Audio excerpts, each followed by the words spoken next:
The tow truck's hook was already under my boat trailer when I stepped outside in gym shorts and existential disappointment. A man in mirrored sunglasses nodded toward a clipboard like it was a warrant from God. HOA removal, he said. Across the street, Marla Yates stood on the curb with her arms folded, smiling the way a cat smiles at a broken bird. She had a fluorescent vest that said compliance and a walkie-talkie she absolutely did not know how to use. She raised her phone to record me. Smile, she chirped. This is for the board. I looked at my trailer, then at Marla, then past her, to the neighborhood marina, rows of docks, slips and shiny pontoon boats. And then I said the one sentence that made the tow guy slowly lower the hook like he'd just remembered he had kids. Before you touch that, I said, you should know that entire marina is sitting on my waterfront property. My name's Derek Lang. I'm not a loud guy.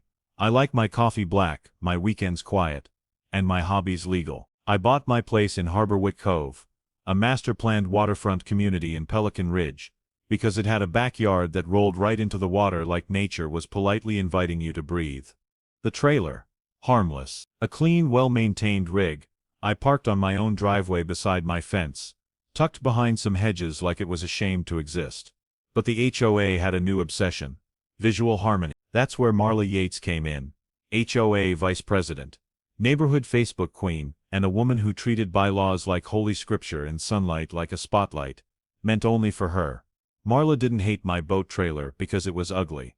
She hated it because it was mine. Marla's campaign started with the classic HOA appetizer, a warning letter. Unapproved recreational vehicle storage.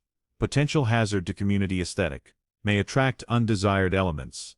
My trailer apparently was a magnet for pirates. I replied politely. I'd reviewed the rules. Trailers weren't banned if screened. Mine was screened. Case closed. Marla responded by behaving like a woman who'd just been told gravity was optional. She escalated fast. Next came fines, then daily fines, then administrative fees, then a letter titled Final Notice in a font that screamed, I own a laminator, and I'm not afraid to use it.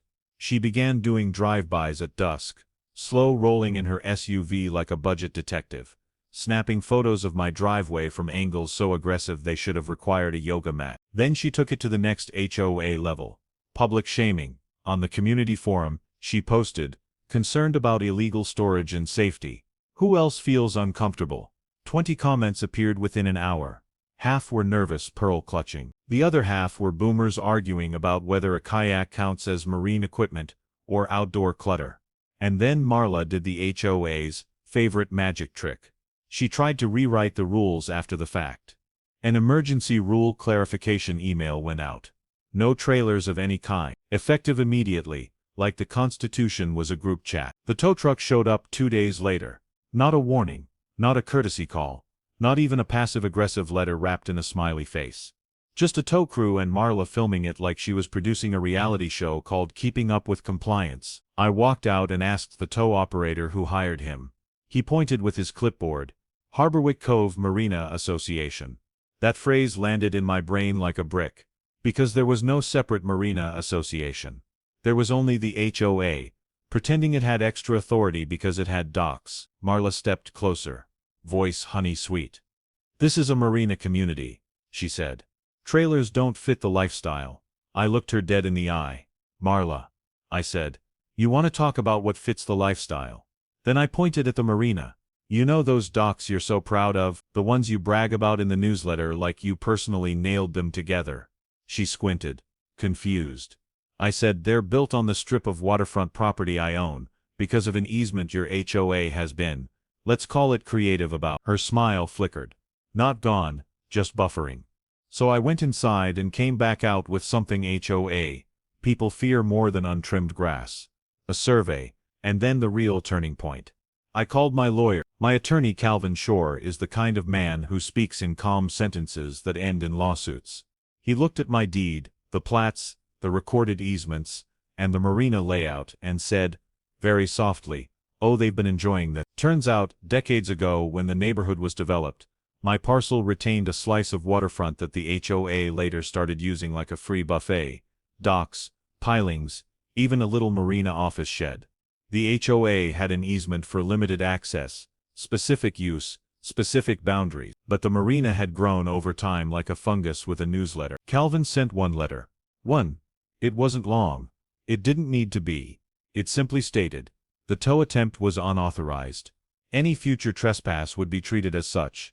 The marina's current footprint appeared to exceed recorded easement rights. We were requesting documentation, permits, and proof of authority. And then the kicker. Until the matter was resolved, we were putting them on notice that continued use beyond the easement could be treated as encroachment. Marla tried to bluff. She emailed back, with 13 exclamation points and a threat about community consequences. Calvin replied with 2 words that have ended more HOA tantrums than any police call ever could. Produce records. The emergency HOA meeting was held at the clubhouse. White folding chairs, stale coffee, and tension thick enough to qualify as insulation. Marla arrived wearing a blazer like she was about to announce martial law. She opened with a speech about maintaining standards and protecting our community image, while showing photos of my trailer like it was a wanted poster. Then Calvin stood up. He didn't shout, he didn't grandstand. He simply put a map on the projector. A clean, brutal survey overlay, my property lines in red. The marina in blue. The blue bled over the red, like a toddler coloring outside the lines. Murmurs spread through the room. Calvin calmly explained that the HOA's authority did not extend to instant bans, that towing without a court order was risky, and that the marina's current expansion appeared to exceed what the easement allowed. Marla attempted a pivot. That's not accurate, she said, voice suddenly thin. The marina belongs to the community. Calvin nodded like she'd said something adorable. No, he said. The marina occupies land owned by Mr. Lang. Your easement is limited, and if you'd like to debate it, we can do that in court, where discovery will be educational. The room went quiet in that special suburban way, where you can hear social status dying in real time. Then the HOA treasurer, who looked like he'd just realized he was holding a grenade, asked, Marla, did we ever renew the permits for the last dock expansion? Marla blinked. Once. Twice. And that's when the board realized Marla hadn't been protecting the community. She'd been steering it into a lawsuit like she was playing bumper cars. The vote happened fast. Immediate halt on enforcement against my trailer, suspension of towing policy, formation of a legal committee, and my favorite, a motion to remove Marla from her position pending investigation. Marla's mouth opened. Nothing came out. It was the sound of a gavel shattering, but emotionally. My boat trailer stayed exactly where it was, clean and smug on my driveway. The marina? That was a different story. Within weeks, the HOA was forced to commission a real survey, pull permits and negotiate properly. Some dock segments had to be removed and rebuilt within the legal easement. The marina office shed, relocated. The little decorative fence they'd put on my property line, gone. And Marla? She didn't just lose her HOA title, she lost her identity. Because her entire personality had been vice president. She was fined personally for authorizing the tow attempt without proper approval, barred from serving on any HOA committee for 5 years, and thanks to the board's new conduct clause, required to attend HOA meetings only as a silent observer for a year. A woman who lived to speak, sentenced to listen. She still drives past sometimes.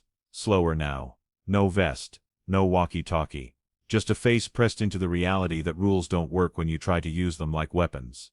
HOAs love controlling what's visible, trailers, grass, porch decor, but when they start pretending they own what they don't, they find out the waterfront has tides, and tides don't care about your bylaw.